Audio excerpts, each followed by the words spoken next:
Hey, Kate, thanks for letting me speak to you about children's book creators and collaborate. So our strategy and our brand is that we're children's book creators. We're true to what we say we do on the website. And you are our lead children's book creator, aren't you? You're the business development manager. Tell us about how you arrived at Collaborate. So this is my 20th year of working at the group. I originally started as an agent for illustrators at Advocate, one of the world's biggest illustration agencies.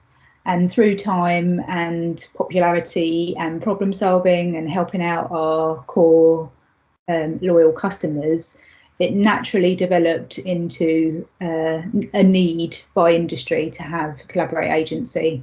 And over the last 10 years, I've been business development and now chief operating officer of Collaborate agency. Wow, so Collaborate grew out of Advocate Art as a sort of as a need to be able to just do more than illustration. It's funny how illustration agencies just think that is the creative slice of the pie, isn't it? But of course, you do everything there for Collaborate children book creators, don't you? Yeah, so much more. It originally came out of a niche that our publishers needed extra creative services. And who do they go to and ask questions? A reliable resource that they've always gone to for illustration. So byproducts of illustration, they may need out-of-house design, they may need out-of-house writers, editors, animators. Wow. And we are there to provide the full service of creative and have been doing so successfully for the last 10 years.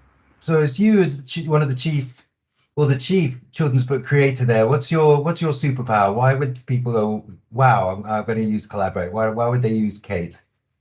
People use Kate because I'm trusted. The thing I love most is when publishers are crying out for help. It's my daily, what I thrive on. And I've seen that before. It's like yeah. the flashing light, the emergency. I need. What was that one that you did a few years ago? I think you did 80 coloring in books a couple of days before Christmas, and they wanted it delivered by mid-January or something like that. Yeah, that was probably the toughest one I've ever done. It was Wilko's.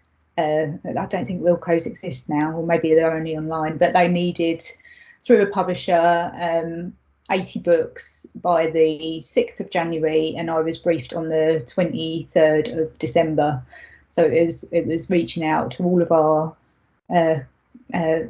freelancers and seeing who was available over Christmas and putting samples together in between Christmas and New Year when a lot of studios were closed. It's sort of going that extra mile. It's a tough job to do, isn't it? Because you've got to have those prior long-standing relationships, haven't you? You've got to be able to go, oh, please do this for me. And, you've given them work previously throughout the year, and a little bit of leaning on knowing who's going to let you down, who's reliable. I mean, that just cuts out so much of the work, doesn't it, for a publisher, if they can just come to you and say, right, I need this. And it originally was, I'm not sure what this is, and do you know what it is?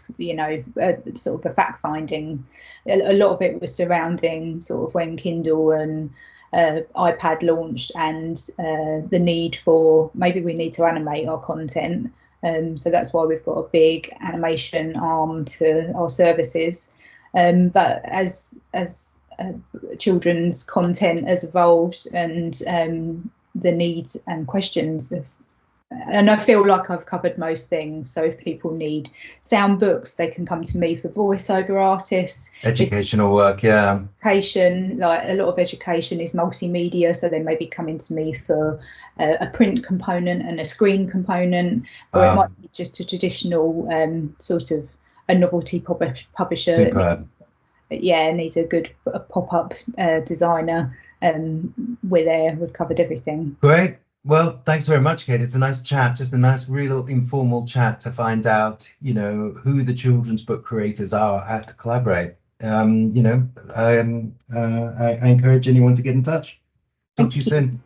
Lovely, thank you.